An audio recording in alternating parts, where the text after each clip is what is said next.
How often after your workouts do you go right for the cold pizza, Elliotte? Today, so I went from the gym, and then I came back here and I hadn't eaten yet, and I looked into the fridge quickly, and the first thing I saw was cold pizza. And I said, I'm 20 again. I'm going right for that. Nice. Do you heat it up or do you just eat it cold? No, I like cold. I like it cold. Yes. Like Cold, What? like Kyle's heart. Oh, yes. What? No, Dom, depending on the place, Elliot, don't you? I find it's better cold. Oh, yeah. Do you guys We can know talk egg about this in the exist? second segment. Okay, welcome to it. 32 Thoughts, the podcast, presented by GMC. Shermati, Friedman, Bukauskas with you. Happy Thanksgiving to our Canadian Happy listeners. Thanksgiving. And everyone who celebrates, and to all those who don't in October, happy Monday. Elliot. And you're a month late. Yes, October's the time to have it. You need a bit of separation before the holiday season kicks into overdrive in December. Don't you agree? Nobody wants to see their entire family twice in 2 months. You may pretend that you want to see your entire family twice in 2 months, but we all know the truth. You don't. That may be what your family tells you, Elliot. I enjoy seeing mine any time of year. Kyle, I hate to tell you this, but they're lying to you. Okay, speaking of thanks, you want to hazard a guess of what the Oilers may not be thankful for, Corey Perry in particular, on this Monday? Big MVP night by the Calgary Flames video coaches. 2 goals taken off the boards. The Arvidsson offside one was blatant. That was an easy catch by them, and Arvidsson made a bad play there. Okay, the goal taken down. 2 things can be very true, though. Number 1, I don't like this call. Number 2, by now, everyone, and I mean everyone, me, you, Kyle, producer Dom, all of our listeners, the players, the executives, people around the league, and even Taylor Swift should be aware that if you go into the blue paint, the goal is not going to count. We've seen it at least 3 times this week. Now, I recognize not everybody watches every game. I get it. There was a goal disallowed in the game between the Rangers and the Utahns on Saturday night because Matt Rempe was in the crease. Remember Montreal-Boston? I think that was the second night of the season, at least the North American, or the third night of the season, actually, the Thursday night. And I thought it was a really soft call, but Brazo did touch Caden Primo in the crease. Yeah. Thank you for reminding me. I temporarily had a mind blip. I temporarily forgot. The thing is, and that goal was disallowed. And the one thing I agree with everybody is these calls, they look soft soft. They look really soft. And if a Stanley Cup final game was decided on something like that, I would hate it. And they are soft. It's true. You're 100% right. And people are right not to like it. Here's why it works this way, though. I've had this argument before with the league, and they believe this very strongly. People complain that goaltender interference is too subjective a call. And I think we've all had those feelings where we look at it and say, how on earth did they come to that conclusion? But the one place where they are incredibly consistent, almost 100% consistent, is if you go into the crease on your own volition, you are not pushed there, you are not held there, and you make contact with the goalie, the goal is not going to count. It is the most consistent goalie interference call there is, Kyle, but the league feels very strongly that is the one we can look at in black and white and say, crease, yes, push there, no, held there, no, too bad, so sad, doesn't count. And while I agree the optics of it look terrible and we want goals in this league, the moment I saw where Perry was, I said to myself, that is not going to count. And I think they look soft. I don't like it, but I understand it. And to be honest, By now in this league, everybody should know it. Don't go into the crease on your own, and you're not going to have a problem. Your thoughts, Bukauskas. I'm with you. It's right there in the rule book. It's pretty black and white. As soon as I saw Perry's heels in the blue paint, I thought, uh-oh, this is going to be trouble. Because that's the one thing that you can kind of don't have to guess on when it comes to, as you say, what can be perceived as a pretty subjective challenge over the years. But this one isn't. The one thing I may take issue, when the league put out its explanation, it said Edmonton's Corey Perry had significant presence in the crease. I mean, I don't know if it was significant. It was significant the same way the triangle player is significant in the orchestra. But he was there enough. He was there enough. I'm with you. I loved when he waved the white flag on the bench. Yes, I was yes. howling. Yes, that was great. Steph, she's like, be quiet. Max is trying to sleep. But I couldn't help it. I was laughing so hard when he waved the white flag. White flag, white flag. Oh, my God, that was great. And until the rule changes, like, I'm not sure what the solution is here, because the crease needs to count for something. And this is just the byproduct of how it's all structured, the rule, and how they go about protecting the goalie's space around the net. And like, I have to tell you, when I saw on social how many people disagreed with the call or thought it was a terrible call, my reaction was, do you think it's a terrible call because you think they got it wrong, or do you think it's a terrible call because it just looks bad? Because I agree with the looks bad part. It's not pretty. Mm-hmm. But if you thought that goal was going to count, you just haven't been watching enough lately. Because it's very clear that that goal is not going to count more and more and more often. All right, so that really started to shift the tide in that game towards Calgary. Maybe not so much the Perry goal being called back, but the Derek Ryan one called back for the offside. Two instances where it could have been 2-0 Edmonton, it stayed 1-0, and then the Flames got their legs and eventually took the game over. And it ends up being a 4-1 final for Calgary. Credit to them. 3-0 out of the gate for the Flames. Not many saw this coming. Neither did many see 0-3 for the Oil, and 3 goals for total to start the season. I mean, I was going through some of the post-game comments, Elliotte, Connor McDavid saying we're not controlling the puck well enough, and thinking some practice habits playing a role in that. Hyman admitted they got distracted after those 2 goals get called back. Chris Knobloch using the word disconnected, that there's not enough desperation, that there isn't that same feel that guys need to have that he wants to see when things are rolling well. All things, and you touched on it a few weeks back, Elliotte, all things that if you just read in print, you think, oh boy, this is a team that's starting to panic already. But when you hear them say it, when you see the body language, the looks on their faces, still very much a group that isn't happy with how they've started, but doesn't seem to be feeling they're in real trouble just yet. What's your read? So I looked up what the Oilers are shooting, because I remember last year when they were going through their really terrible phase early in the year, their finishing was terrible and their goaltending was terrible. They're shooting, I think, 3%. You're not going to win any games shooting 3%, and that one's going to even out. The goaltending hadn't been great. I didn't think that was the issue on Sunday night. But you know what I look at? I think they look slow. And I never thought I would say that.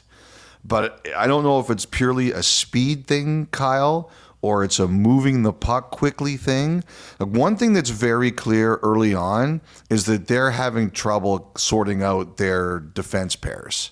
You know, Emberson, who I was really curious to see. People who saw Emberson more than I did last year, they really liked him. They thought that Edmonton, he would thrive on a better team. It's early, it can change, but it hasn't started that way, and he was out of the lineup on Sunday night. And a transition, even when you have a nuclear weapon like McDavid, who's a one-man breakout, he's not on the ice for 35 minutes. You have to be able to move the puck. I think between the fact that they aren't scoring right now, shooting very poorly, their defense pairs are a bit of a mumbo jumbo, and they're not moving the puck up the ice, they just look like they are being throttled right now. And, Chicago, you would have started this week and you would have said, okay, maybe they don't beat Winnipeg. Winnipeg's a good team. But at worst this week, they're 2-1 with Chicago and Calgary, right? And they're 0-3. Yep. And I don't panic, especially with that team. I don't panic early. But the number one thing I look at is you can see they're struggling to figure out how the D is going to work.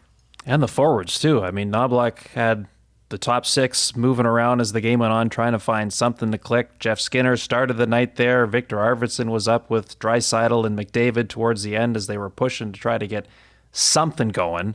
I'm with you. I just watching them in the post game, they don't seem to feel they're in real trouble yet.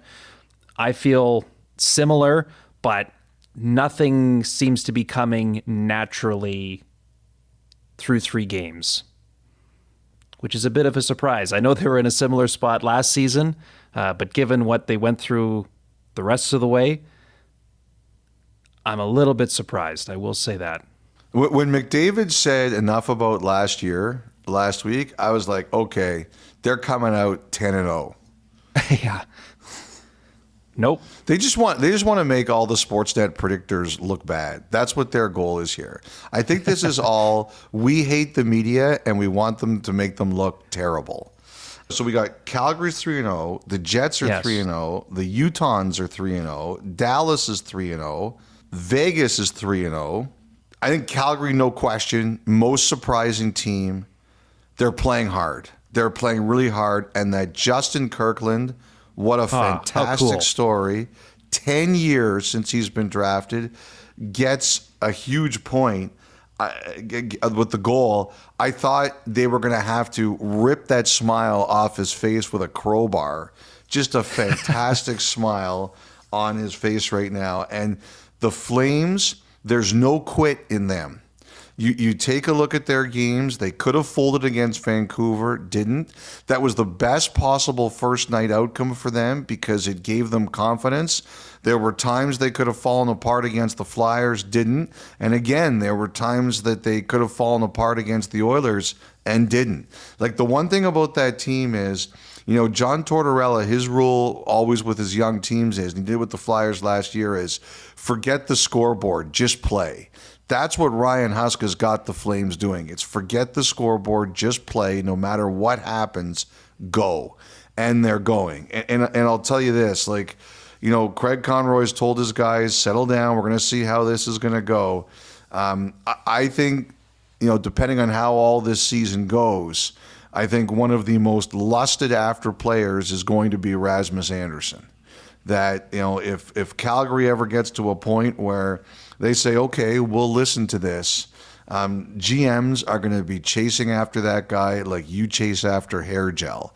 But right now, if Calgary keeps winning, the guy's going nowhere. It's he's played really well, and the team has played really well. They deserve a lot of credit because they're just not quitting. They're just playing.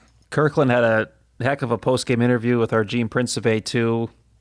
I would recommend going and seeking that out online if you get a moment. Did you see Gene's open to the game Sunday night?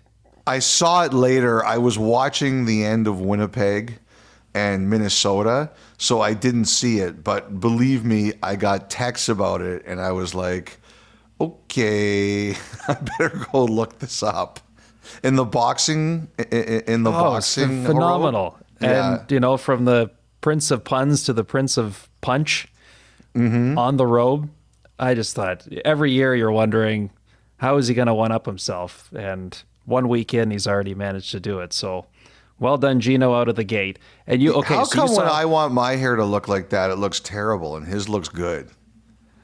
Well, because he has better hair than you, Elliotte. Simple as that. Well, you are the expert on the subject, so I will defer.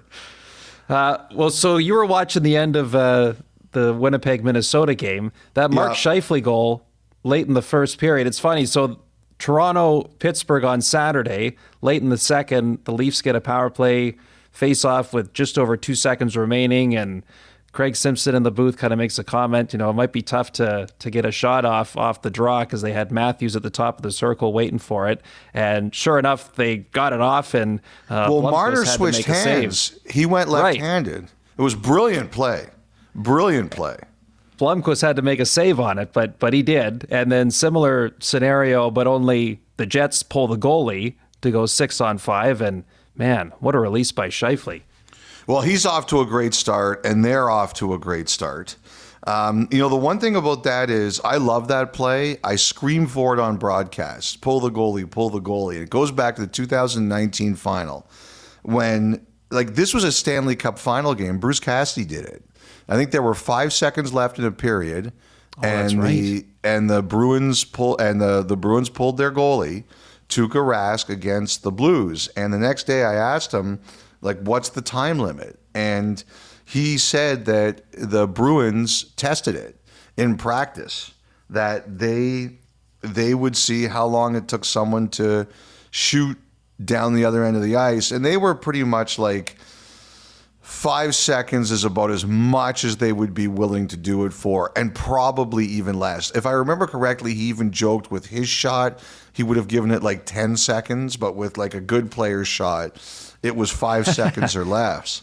And so I've always been intrigued by that. If you'll notice, at the end of regulation, Minnesota got a penalty, and I knew they were going to lose right there. I remember Ron Wilson was a guy who always felt if you went down 4-on-3 in overtime, you were doomed. He always felt that way, that if in that situation, they were going to score on you. And I'm sure the Wild and Bill Guerin hated that call. Bogosian saved a goal right there. He got Minnesota the point. I'm sure Bogosian hated the call, but he got Minnesota a point because if he's not grabbing on to Scheifele's stick, Scheifele scores in regulation. But I wondered right there if they would do it again. And I could see the concern. If you're Scott Arniel, you're probably saying if Minnesota gets some fluke goal here, then you lose the point and you really feel terrible. But I kind of wondered if the Jets would try it again. I always think at home that the home clock has got the fast finger, right? Hit the button, so if you've got the net empty, it's impossible for them to score. But they didn't. They decided not to do it. However, Jets look good. All the usual suspects, especially Scheifele, who's hot. One of the guys I really liked at the start of the year has been Dylan Samberg. I'm a big Samberg fan, and I like the way he started the season for them. And Kyle, I know we're going to talk about some Lane Hutson here, but Logan Stankoven is off to a great start to the year. Oh, yeah. All Marty St. Louis has to do is make one change, and we'll get there.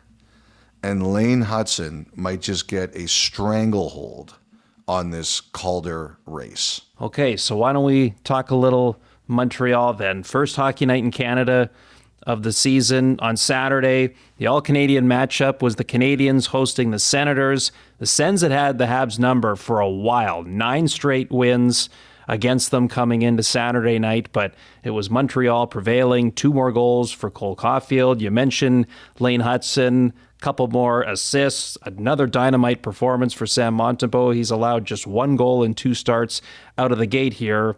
What was the scuttlebutt, the chatter in studio as you watched that one on Saturday?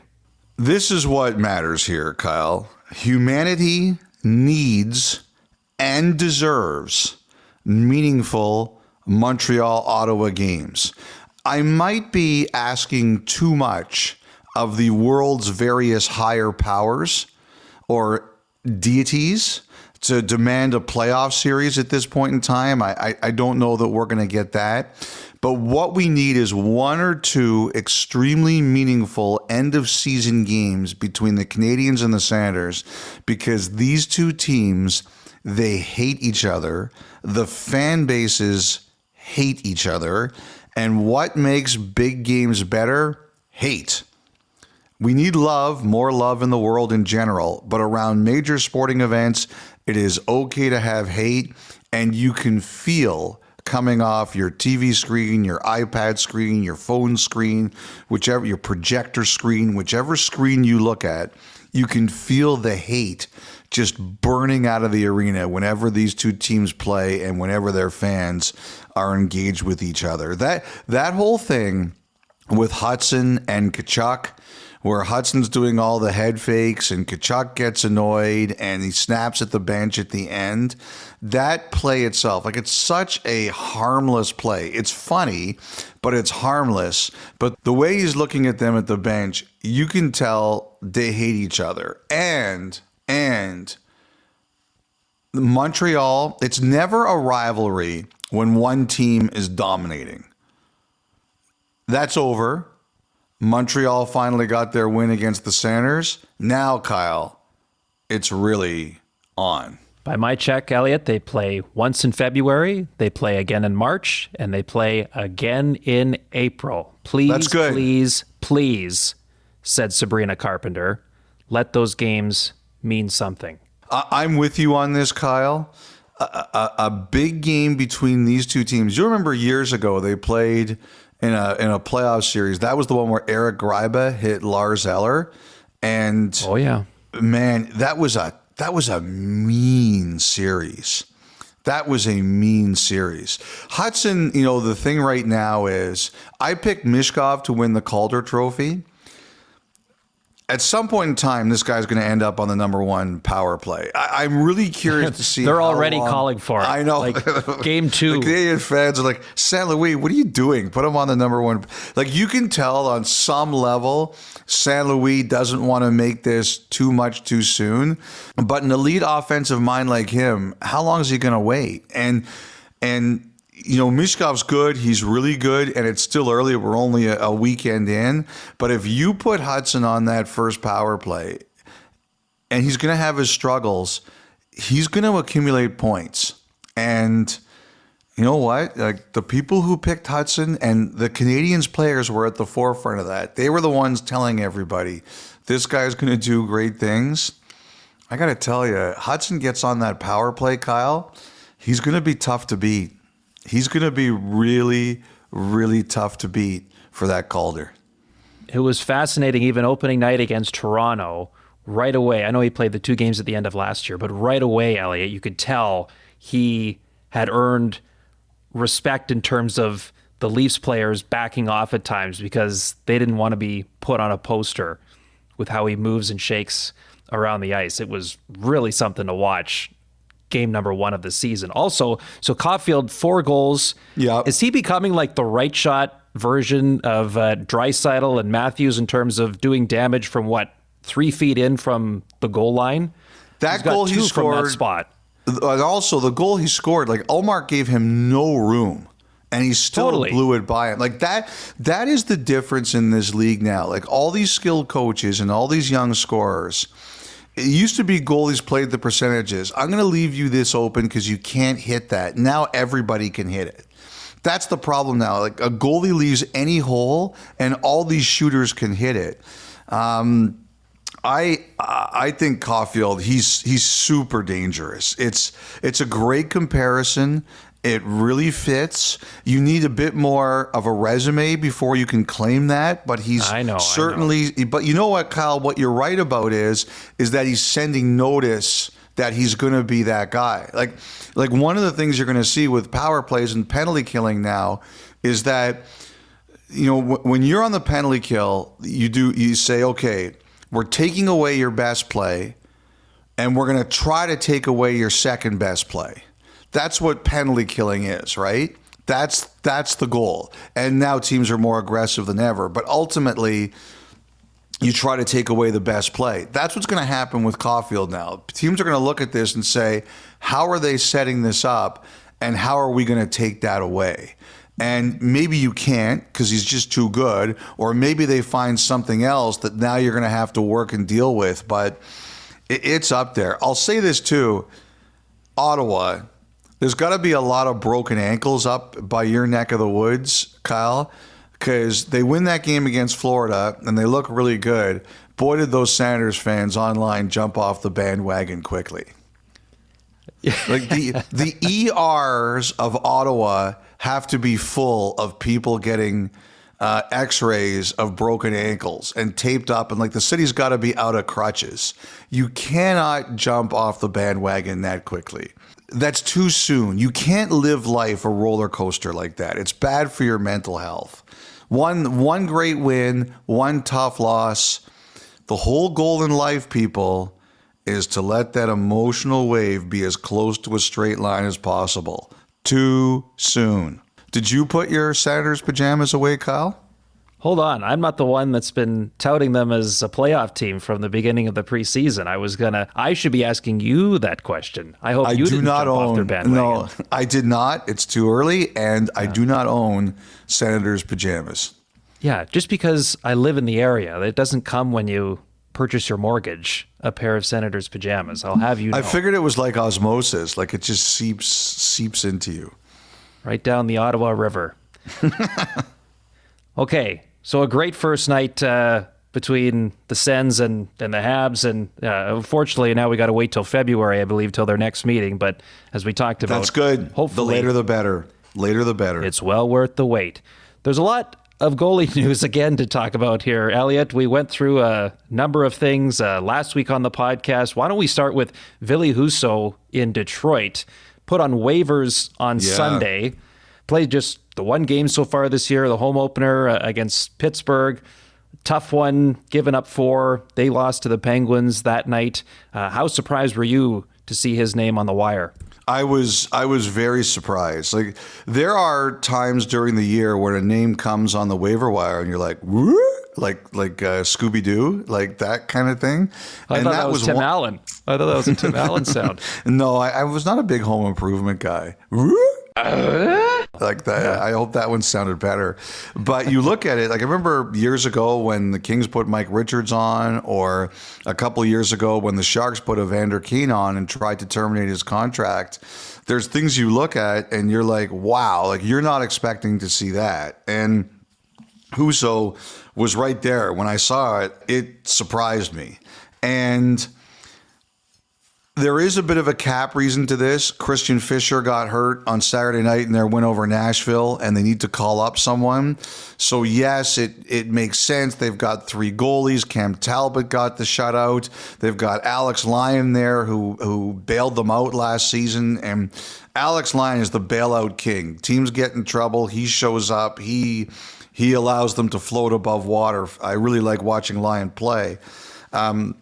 But it's still, it's a surprise. Like that sends a thunderbolt in your dressing room. When your game 1 starter is on waivers 3 days after that game, it doesn't matter if it's for roster reasons. That shakes everybody up. Everybody looks around and says, wow.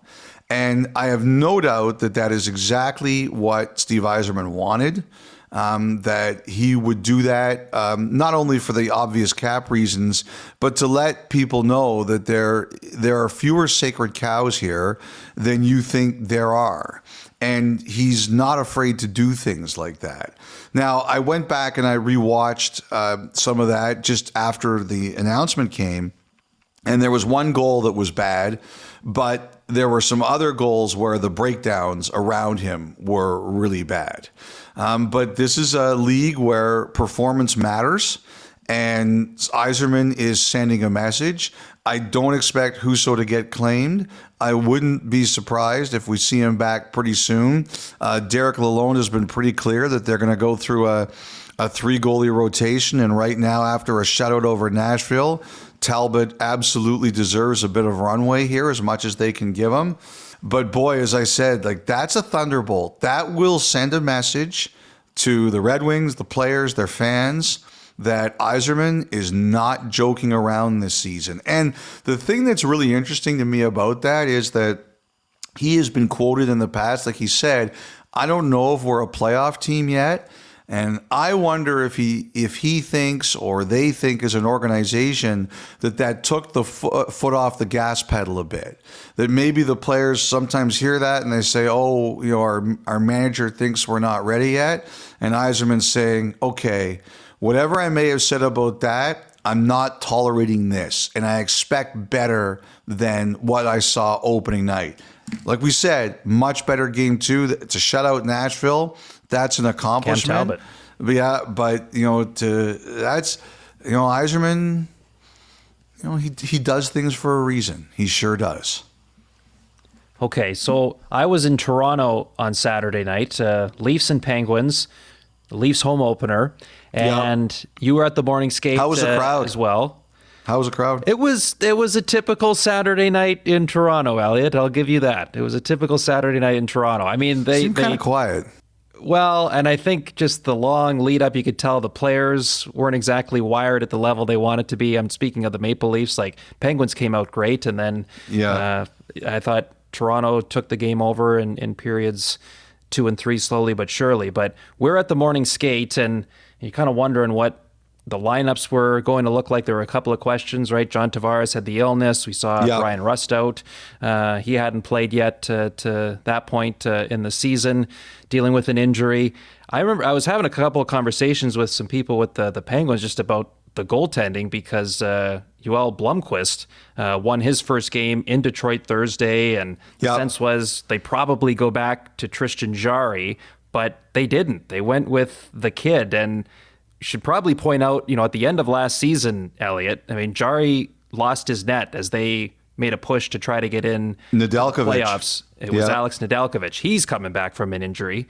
But the fact that, and Mike Sullivan even admitted that morning, was the way that Blomqvist played against the Red Wings played a factor in them kind of altering their plans for who was going to get the net on Saturday against Toronto. I mean, they end up falling to the Maple Leafs, but it certainly wasn't on Blomqvist. So what's your read on the goalie situation in Pittsburgh? Well, I didn't have any problem with the start. I mean, Pittsburgh is a team that needs to get off to a great beginning to this season, right? And wins matter. Performance matters. Like we talked about with in the last case, performance matters. And Jarry, I mean, Pittsburgh was awful in game number 1. There were some goals he gave up I didn't like, but they were generally not very good. And for Blomqvist to come back and beat Detroit like that, to me, like, he earned that start. And, you can draw out a calendar as you want. Game 1, X goalie. Game 2, X goalie. Game 3, X goalie. Sometimes it blows up 2 games into a season.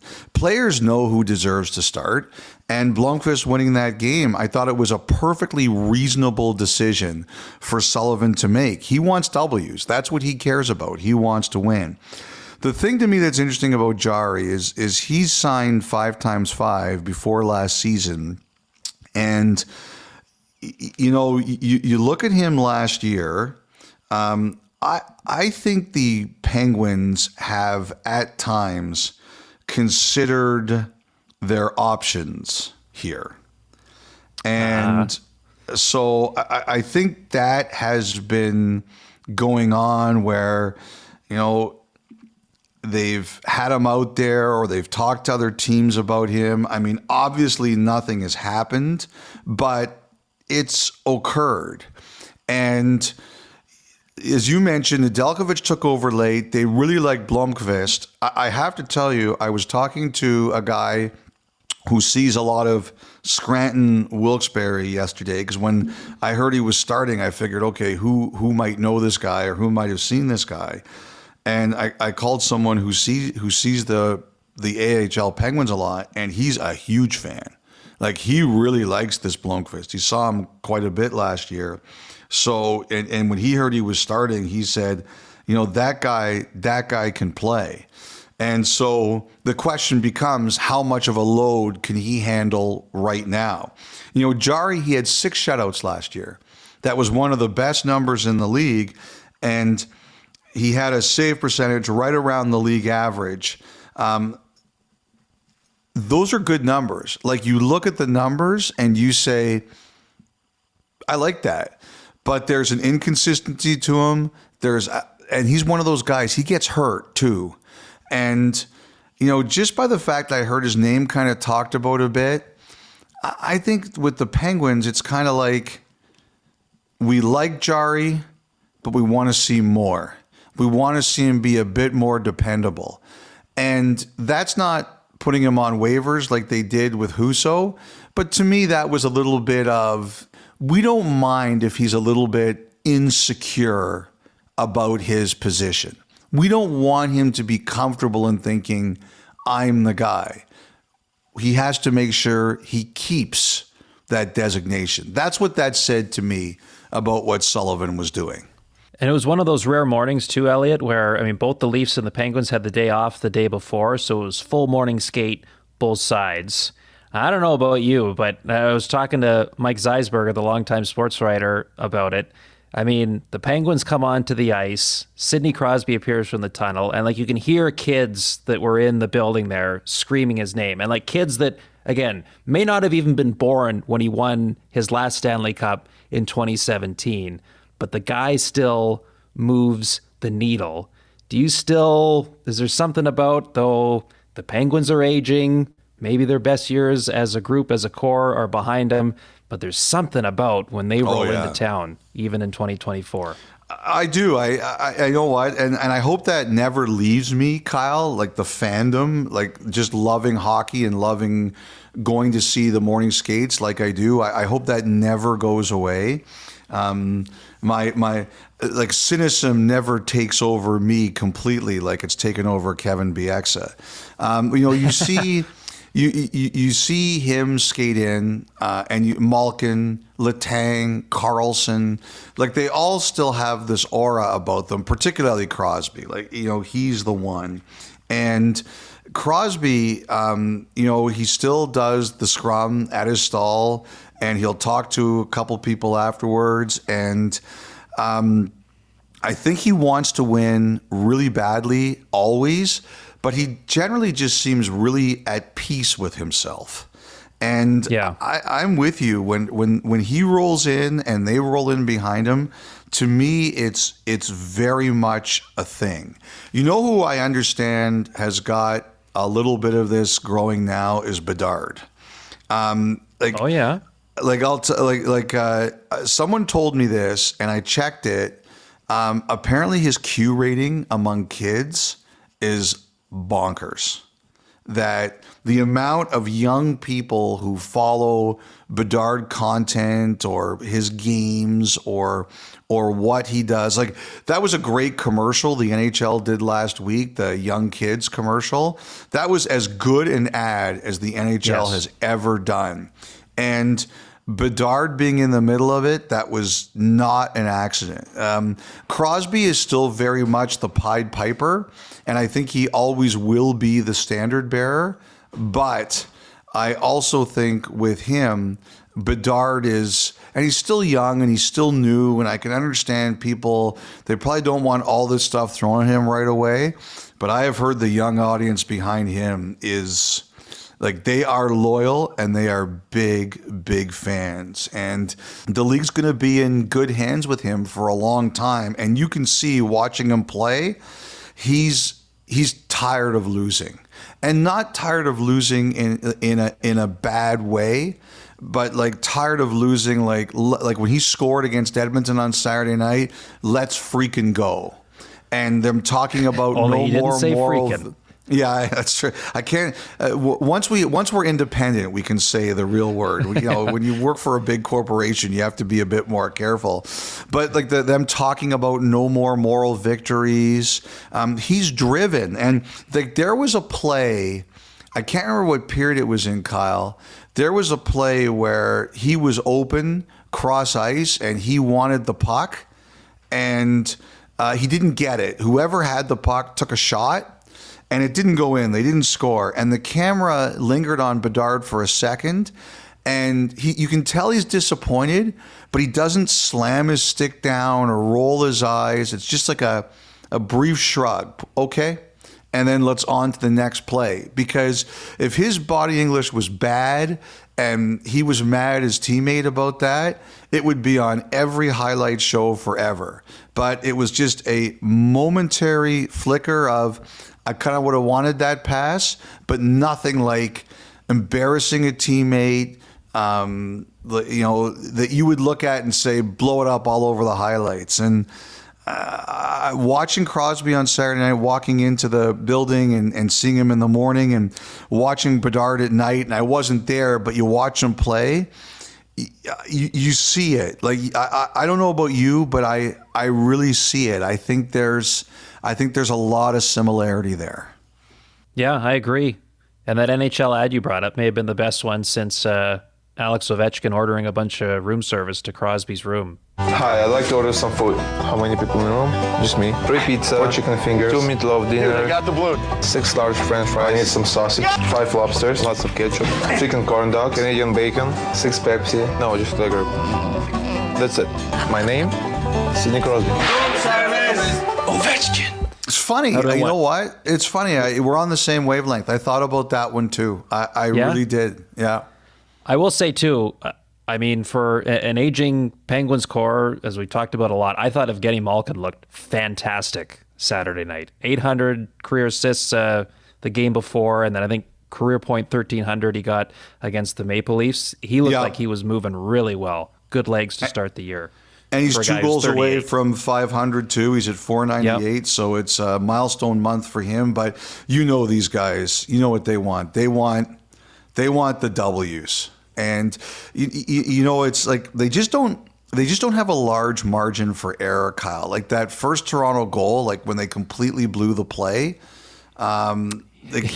Every mistake, it seems, just ends up in their net. Like they just don't have a great margin for error, which is stunning to say about a team with those 4 Hall of Famers on it. So Pittsburgh now falls to 1-2 on the year. The Colorado Avalanche, Elliotte, are still looking for their first win of the year. Had their home opener on Saturday. A great beginning. Nikolai Jokic on hand to one MVP to another. A great moment shared there with Nathan MacKinnon prior to puck drop. But then the game got started.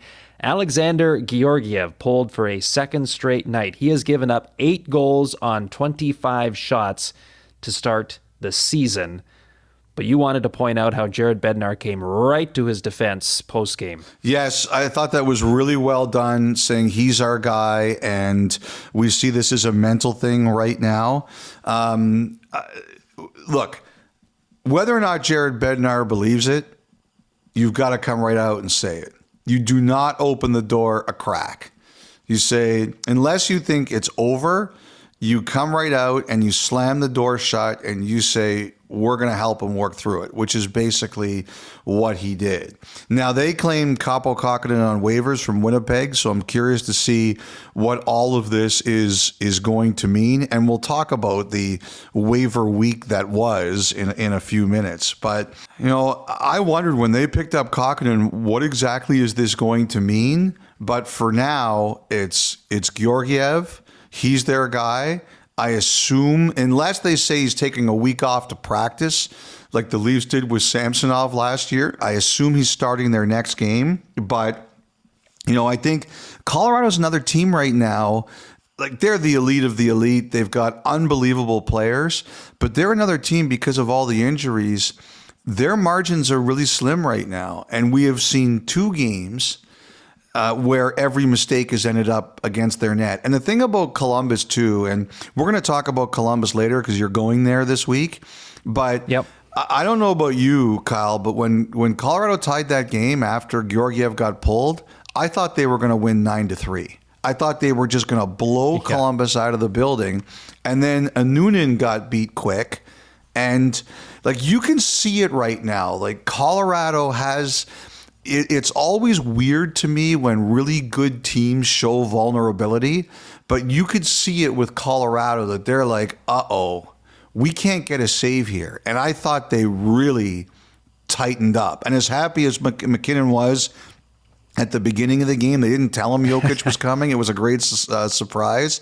He was 180 degrees different at the end of the game when he got the misconduct. Yes, he was. Yeah, we are going to talk about the Blue Jackets a little later on in the pod. So, yeah, I mean, we talked about it before the year. Just the lack of depth for Colorado, and would their big guys be enough to overcome the shortcomings further down the lineup? And as you say, vulnerable looking early, but only 2 games in. Hey, don't Saturday panic. Yes, that's right. As you said, too early for that sort of thinking.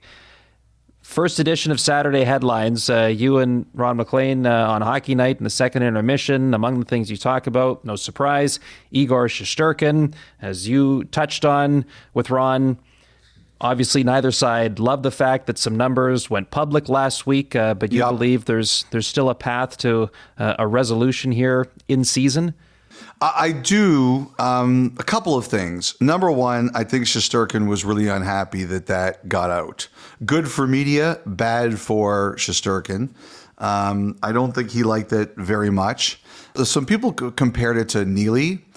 For one thing, Neely was the guy who put his face on it. Whether you liked it or not, like Cam Neely went out there and he put his face on it. Number two, I think the other thing is that, Swayman didn't have a contract. Shesterkin does. And the leverage really tips towards him. Like, even though they got beat and they gave up 6 goals the other night to Utah, he's still a fantastic goalie, and the leverage tips towards him because he's a UFA. Now, as everybody knows, they'd indicated that they weren't going to talk in season. And the one thing I always ask myself is, does a player really want to stay where he is? And I think in Shesterkin's case, the answer is absolutely yes.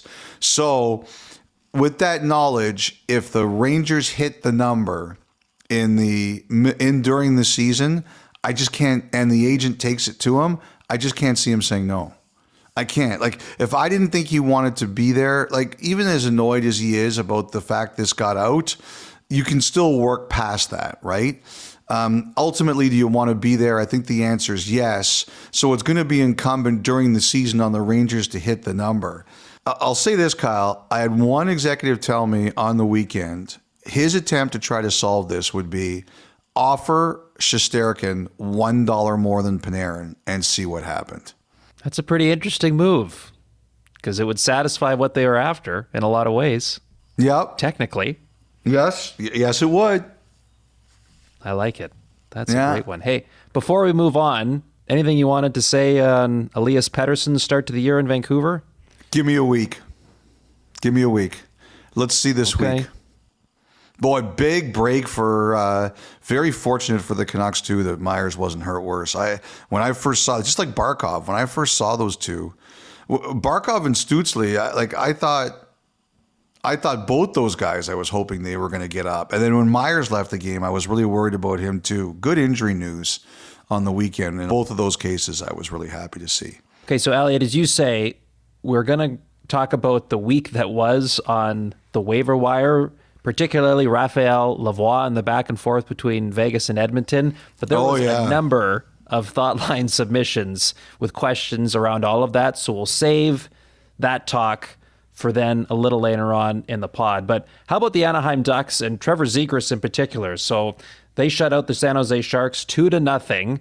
Zegras provides the empty netter to seal it late. The fact that he was even out on the ice in that situation was noteworthy. Greg Cronin saying afterwards, he's a guy that wants to be out there. His line was up, so out he went and they got the job done.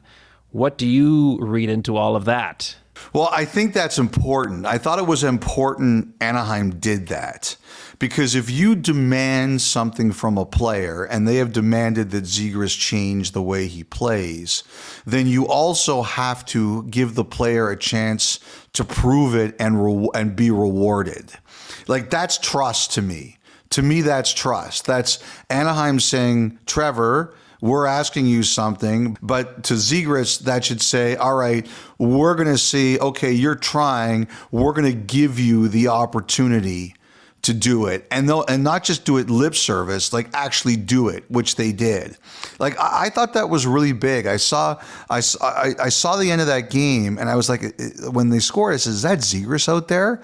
And then I looked it up, and it was him. And I just think that's really important. Like if you've got a young player who you're trying to kind of, for lack of a better term, Kyle, bend to your will, you have to give him the opportunity to prove that it's actually true. Like you're telling him the truth.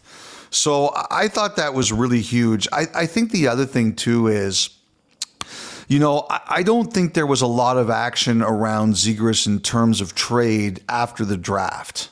I think everybody knew last year, as I wrote, that Montreal was kind of looking at it. Like I heard that dissipated. Like it's just not there. And so, he kind of goes through another phase of proving himself again. And, maybe it works out. Maybe the end is it works out long term in Anaheim and everybody lives happy ever after, forever and ever. Amen. Which is probably the best solution. But there's no one who's going to look at that last night about A, him being on the ice, and 2, him scoring that empty netter. And Kyle, I don't know about you, but when you played when you were a kid, like if I remember the thing about, it's so funny now watching guys score empty netters from 150 feet away, is that when I was a kid, and I'm 54 years old, if you tried that shot, you got benched. Like even in house league, they wouldn't put you on the ice if you tried that. And now everybody, not only do they do it, but they all hit it. But like people are going to look at that and they're going to say, you know what, that's pretty good for Zegras. And like the other thing is, and I wrote about it last week, Cronin is a tough guy. And, you saw those quotes from Ilya Lyubushkin that were overseas, like maybe he just had to dial it back a bit. And they spoke to him about it. And, I'll say this. I know guys who play for Greg Cronin. They say he really cares. He is a good coach. He wants players to get better. He is super intense. And the whole thing about coaching is finding the happy medium.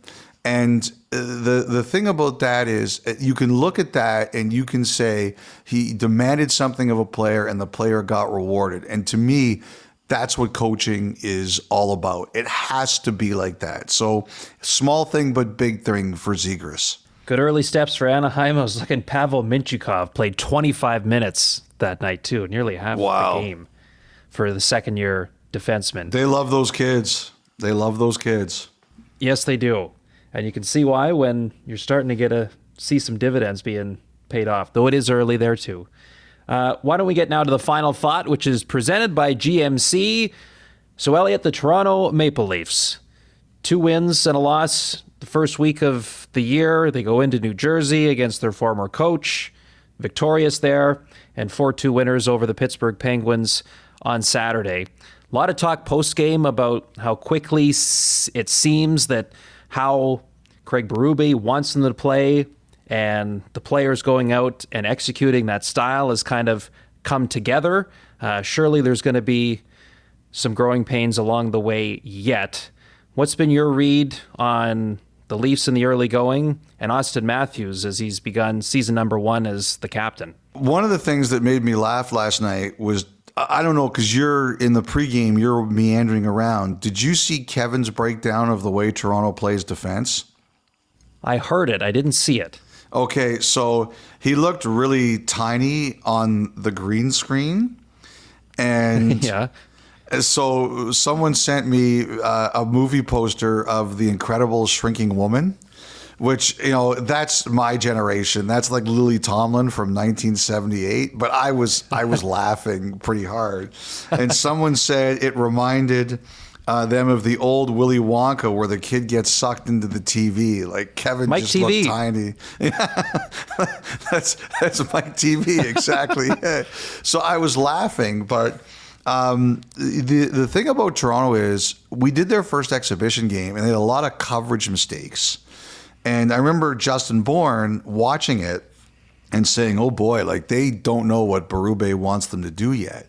And I asked one of the players about it and they said the first few days of camp was almost all battle drills. Like Berube wanted to see who was going to go hard in the battle drills. And then he was going to worry about how they wanted them to play. So I thought, aside from the fact that Kevin looked like the Atom from DC Comics, or the Ant-Man, I guess would be better, from Marvel, it was really well done, what he showed how they're playing. And, the new guys have been really good right now. And I believe this about Ekman-Larsson. I said this with Marchese and Fuda last week. People are going to look at Oliver Ekman-Larsson differently now because he's not an $8 million player. And too often, and I guess that's what happens in a cap world, people look at you and they determine how good or bad you are by what you make. And now that Ekman-Larsson's salary is down, people are going to love this contract. And that started early. But I got a couple. Sorry, I just want to say quick, he can rip it, from the point, those, the way the snapshots that he pulls off and the way he can move along the blue line, he's going to be a threat there that Toronto fans are going to come to really enjoy. Yes, and you can see he's off to a good start, and he feels very comfortable. The one thing I thought was interesting was I had a couple people. So Matthews has no points after 3 games, and it's rare for him, but it's not unheard of. But I thought the thing that was really interesting was I got a couple of texts from people who were like, he's doing different stuff out there. Like what? And they just see what one guy said to me, and I have to watch it a bit more closely, but what one guy said to me was they put the C on him, and it's not like they said it's wrong to say he didn't care about defense before, because he did. But it's almost like they said it raised him to a higher level of consciousness about what he's supposed to be, right? And what the captain is supposed to be. And he might dispute that. I'm not sure that he would like that, because he takes great pride in how well-rounded he wanted to be in the first place. But a couple guys did say to me last night, he doesn't give away a lot, but he seems completely... And I'm sure inside he wants to produce, but they say he almost looks completely unbothered by the fact that he's not producing while they're winning. And they say that there's things, and I'm going to ask for some clips, and I'm going to look for some things this week, where they say that you can see that he's trying to be even more detail-oriented than he was. But then there's this one guy, he always says this to me, and then I say, well, give me an example. He says, no, now you have to find it. So I have to start looking through it. But I just thought that was an interesting take on him so far, because, a lot of people will look at it and they'll say 3 games, 0 points, and they'll be like, what the heck? My fantasy team. But yes, that's the big one. There were some people who were pretty complimentary of the way he was playing. Well, he was a Selke finalist last year. I know. It's not like it's come out of nowhere. But they said they feel it's in subtle ways. It's even more pronounced. I'll say this last year. We're going to go really off on this.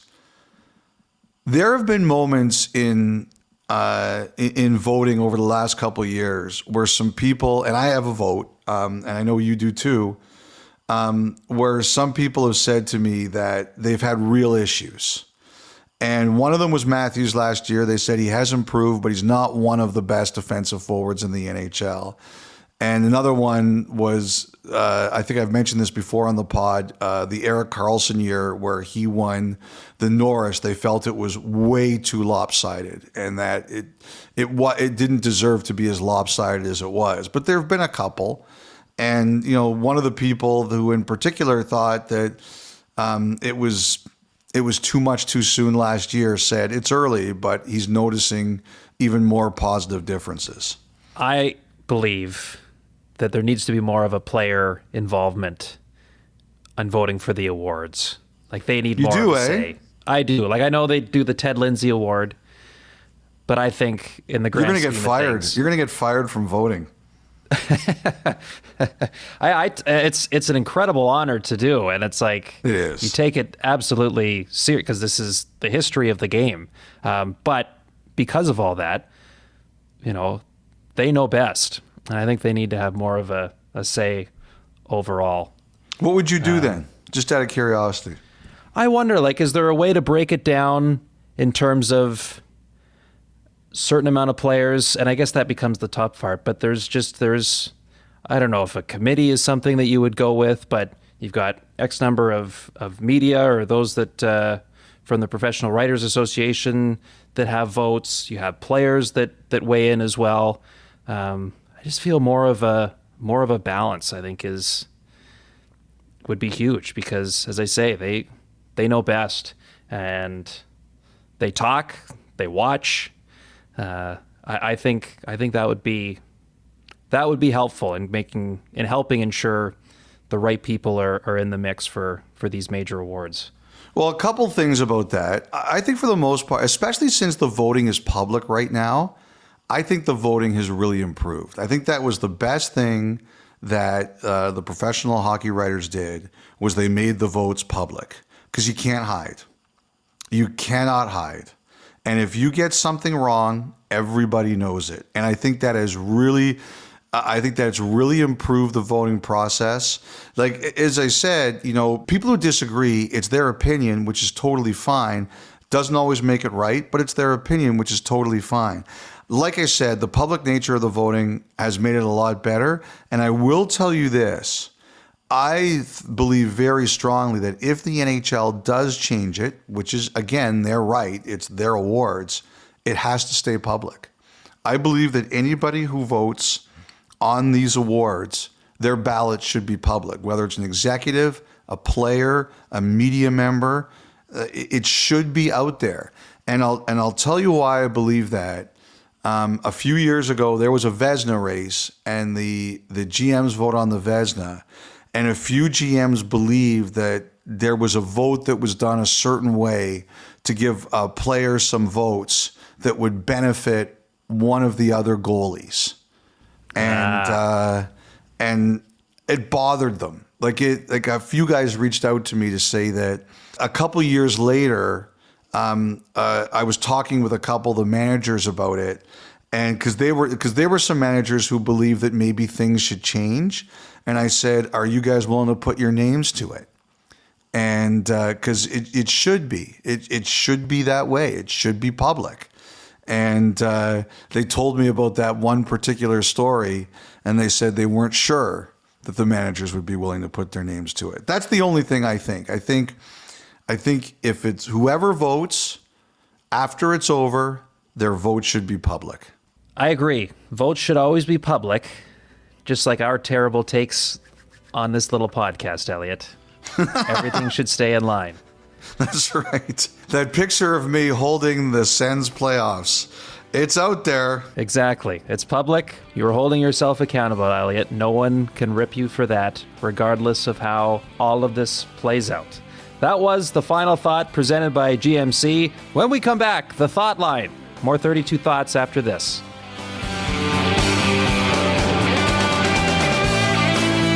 Listen to the 32 Thoughts podcast ad-free on Amazon Music, included with Prime.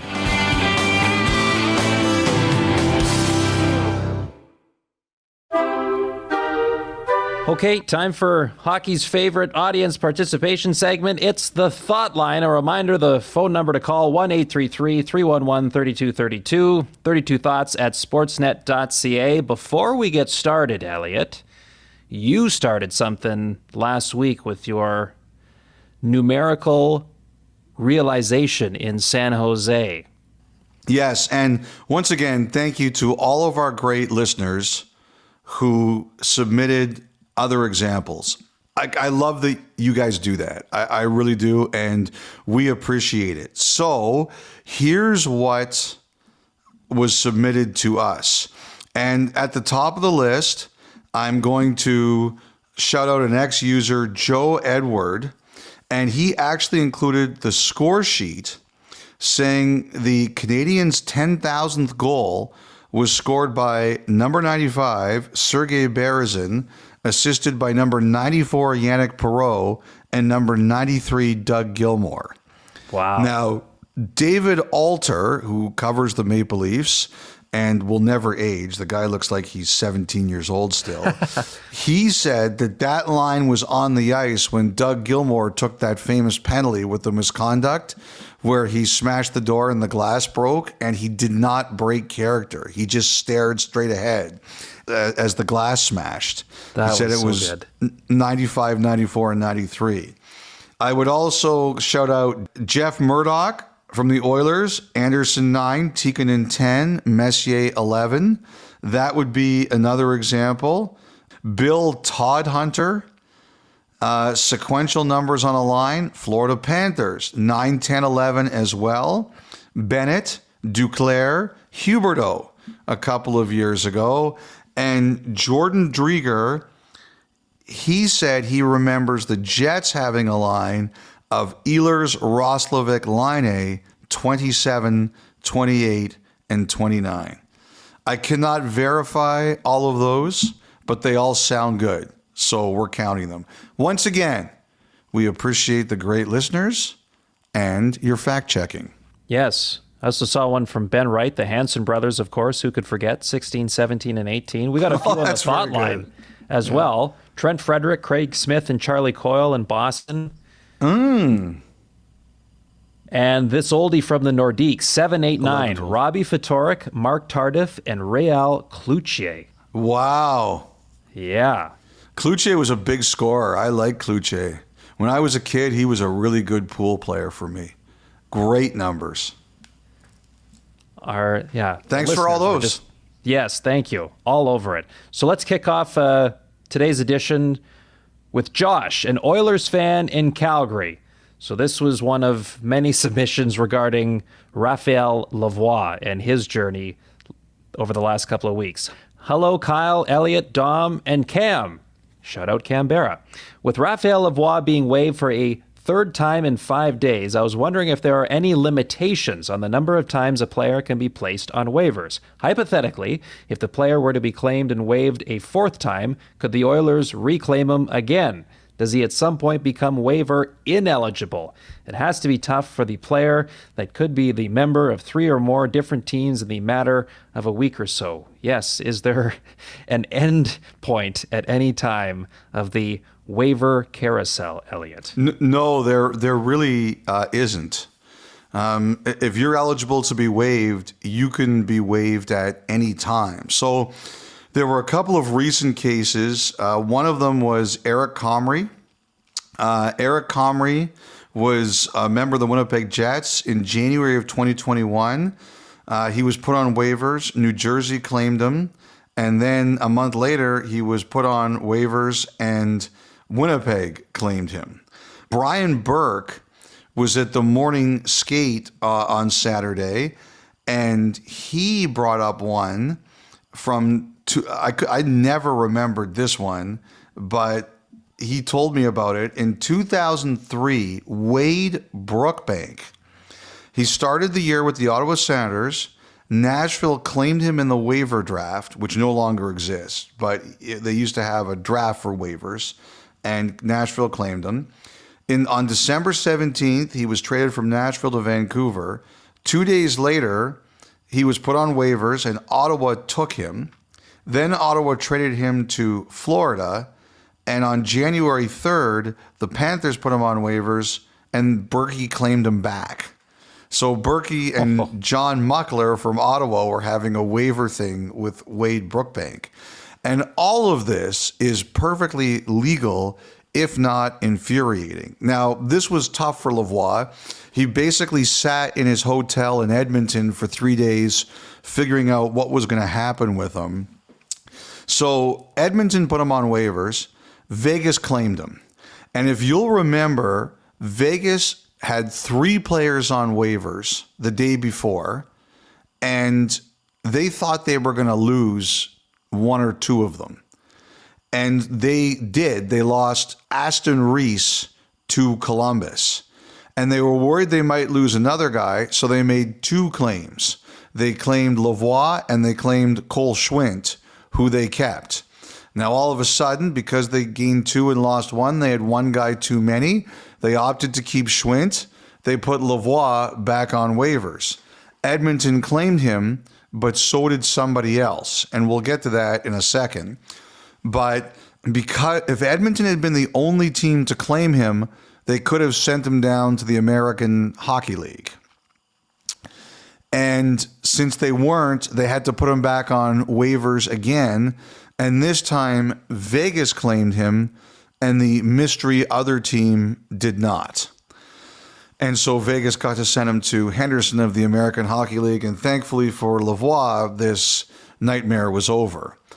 There's been a lot of speculation that Colorado was the other team that made the claim the first time and then didn't.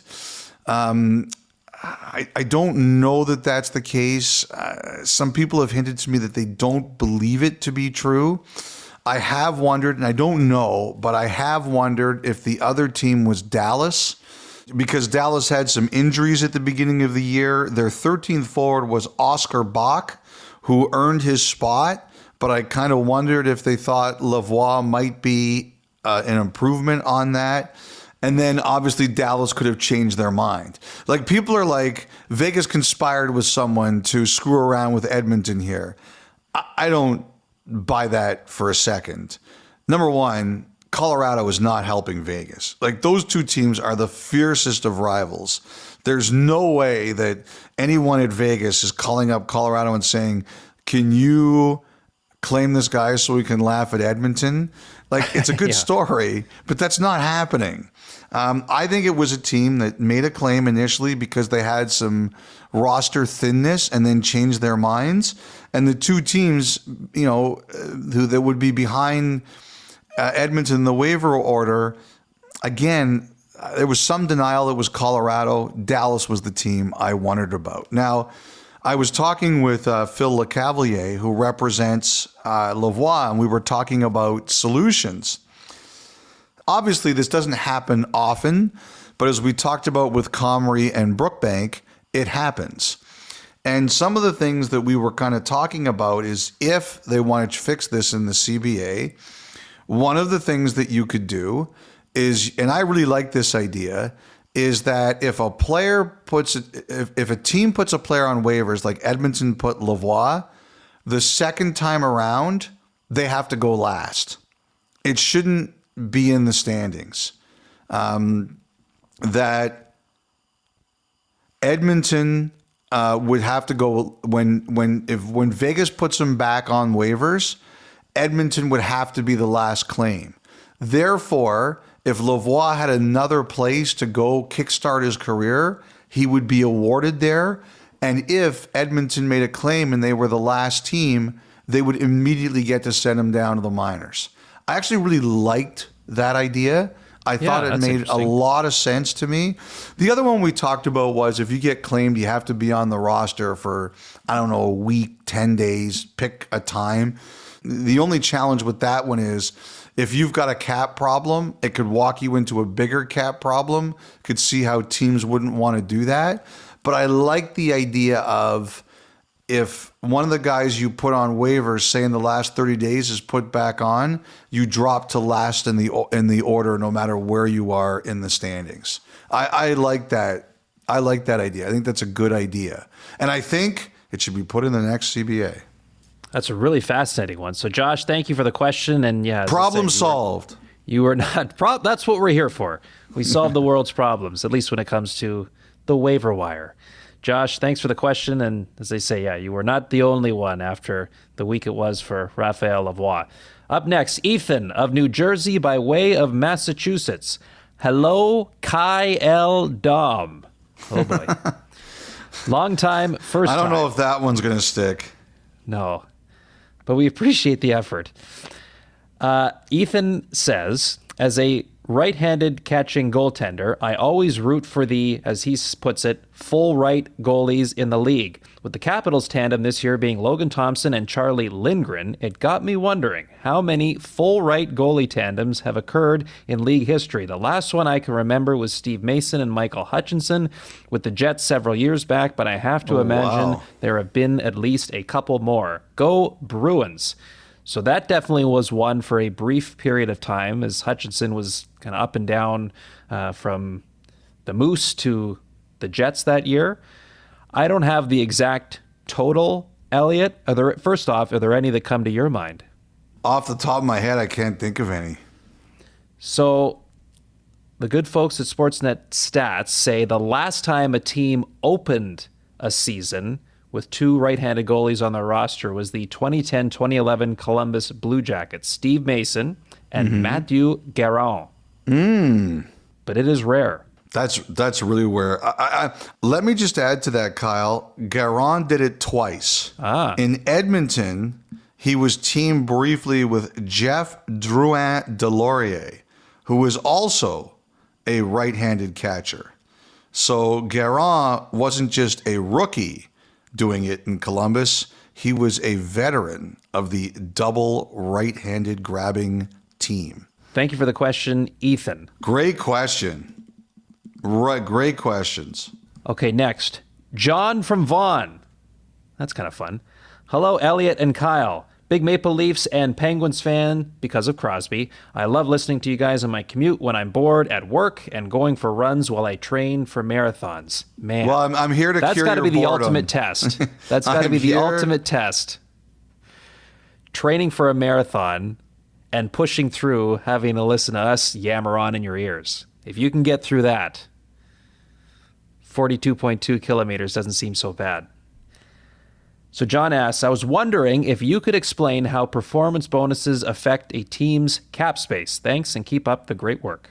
Okay, so performance bonuses in the team cap space. Let's just say I signed Kyle to a contract. I already know this story is unbelievable, but let's just say I signed Kyle to a contract, okay? Kyle gets $1 million, and he's got one $500,000 bonus if he plays 10 games, and he has another $500,000 bonus if he plays 50 games. Now, there's no way Kyle would play 10 games for me, but let's go with it on this. Okay, the $1 million salary is on this year's cap. You cannot sign a player without the ability to fit his regular salary onto your cap. Here's where the difference comes in. Bonus. Kyle plays his 10th game, gets another $500K. Kyle plays his 50th game, gets another $500K. For bonuses, if you don't have room on your cap this year, you're capped out, you can put them on your cap next year. That's how it works. So you have a choice. You can pay it this year if you can, or you pay the piper next year. It's that simple. Now, there's only 3 kinds of players who are eligible for bonuses.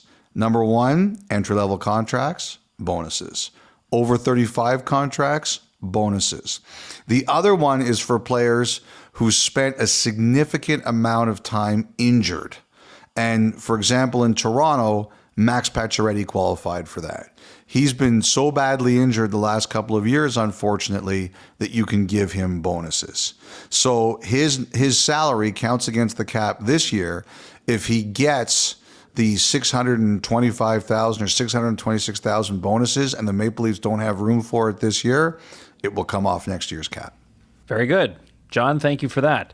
Craig from Fort St. John, BC. Good day, gentlemen. Big fan of the show and never miss an episode. Thank you, Craig.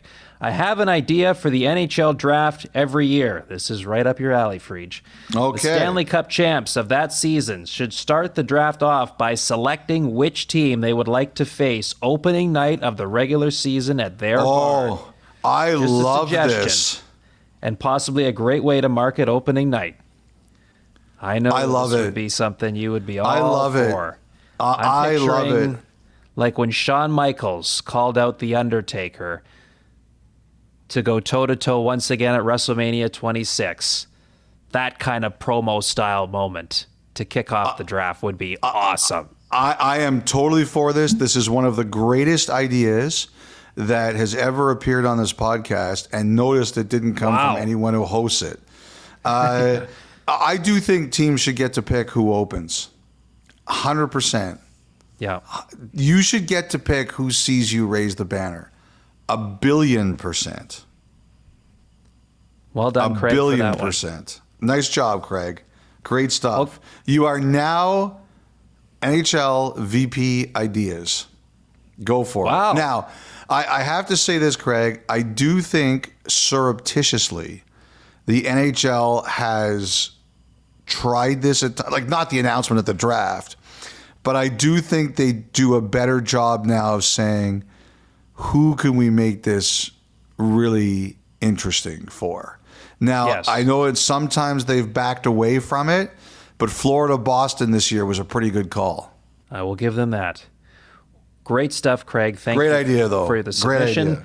We're going to wrap up the thought line this week with a voicemail, Elliotte. Sam from the Big Apple. Hey, Kyle. Hey, Elliotte. It's Sam from New York City giving you a call late at night here, watching the debut of Macklin Celebrini, and I just saw his first goal. And just wondering, is that the fastest goal in a first overall pick's history? Appreciate your guys' work, and hope to hear back from you soon. So, Elliotte, the answer is I'm no. assuming you did the work here. I did, yes. I Good wish for I knew you. this off the top of my That's head. a great but I didn't. question, though. Excellent Yes. question.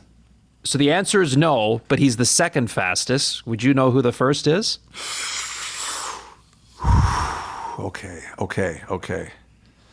You did really good last week, narrowing down Okay. back-to-back Game 7 losses in the final. I'm trying to think who scored a goal in their first game was a first overall pick.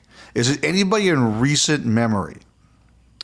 No, but it would have been Okay. your childhood wheelhouse. Okay, my childhood wheelhouse. Okay, I'm not looking at anything. I want to see. Okay, my childhood. So, I was born in 1970. Okay, I'm trying to think who. I'm trying to remember somebody scoring early into their first game. You know, the first guy who jumps into my head is a guy who jumped it. Well, wait a minute. Was it Mario? You got it. There it is. Yes. I'll tell you this. I was looking up from the first pick in the draft, and I looked at Dale Hawerchuk, and I was like, Dale Hawerchuk had a great start to his career. And then I looked up 3 more years and saw Lemieux, and I was like, no, it's Mario. It's Mario. What's the difference? What was the time difference? So Celebrini scored 7:01 into his first game last week. Mario Lemieux 2:59 into his first game. October the 11th, 1984 versus Boston. First goal, first shot. And then years later, Jake Gensel did the same thing in his debut, first goal in his first shot with the Penguins, just like Mario. But he wasn't a first overall pick. Wow. That's a great question. Really good. Great Especially, question. I didn't think about how Celebrini would stack up in that statistic. He's number 2, which is great. We are like hockey fans ask great questions. They do. Really good questions. We could learn a thing or two from our We listeners. could learn a lot, actually. Yes. Great. Thank you, everyone who submitted again this week. Thank you to Griffin Porter for helping curate our list once again. That was the Thought Line, 1-833-311-3232. 32 Thoughts at sportsnet.ca.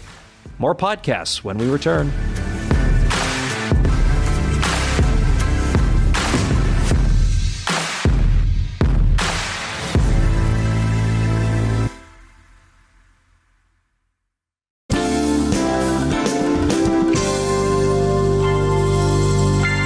All right, Kyle, final segment, and maybe we'll call this segment Kyle's Travels.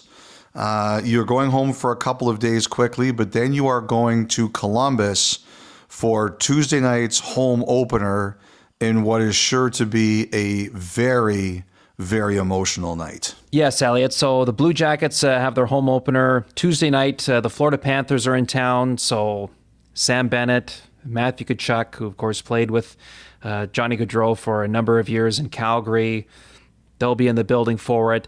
And the team announced a few weeks back now that this is not going to be a typical opening night with the usual festivities you would see attached to that. They're going to save those things for later on in the week.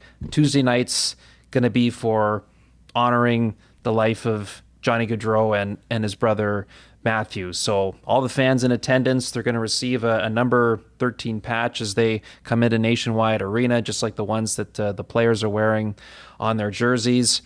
It's gosh, I think about watching the home opener festivities for the Calgary Flames the way they honored Johnny Gaudreau on Saturday night, and how they highlighted, really just a lot of the things that fans, teammates, family members, staff members all fell in love with Johnny for as a person and of course as a player. And you have to imagine those sort of things are going to be highlighted again in Columbus.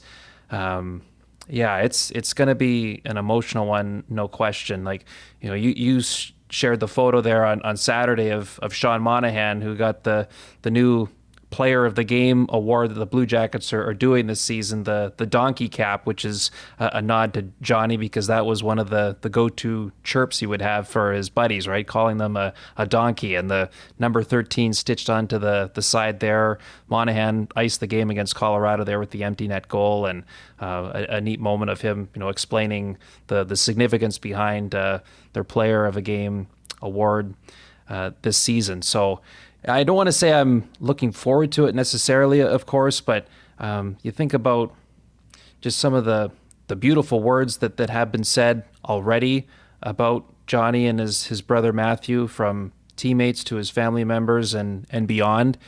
It's going to be a really powerful night, I think, in Columbus, and I have no doubt that the organization is going to do a good job in honoring, two people that we lost far too soon.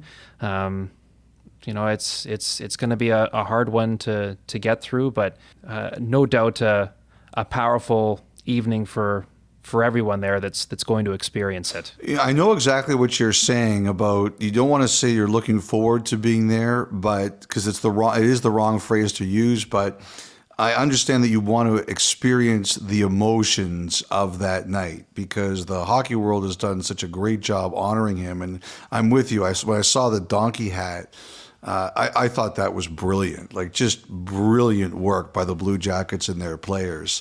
But I think the words you're looking for are you want to be part of the experience, or you want to help share the experience, because it's been done so well, and there's no question it will be done beautifully on Tuesday night. I totally understand where you're coming from.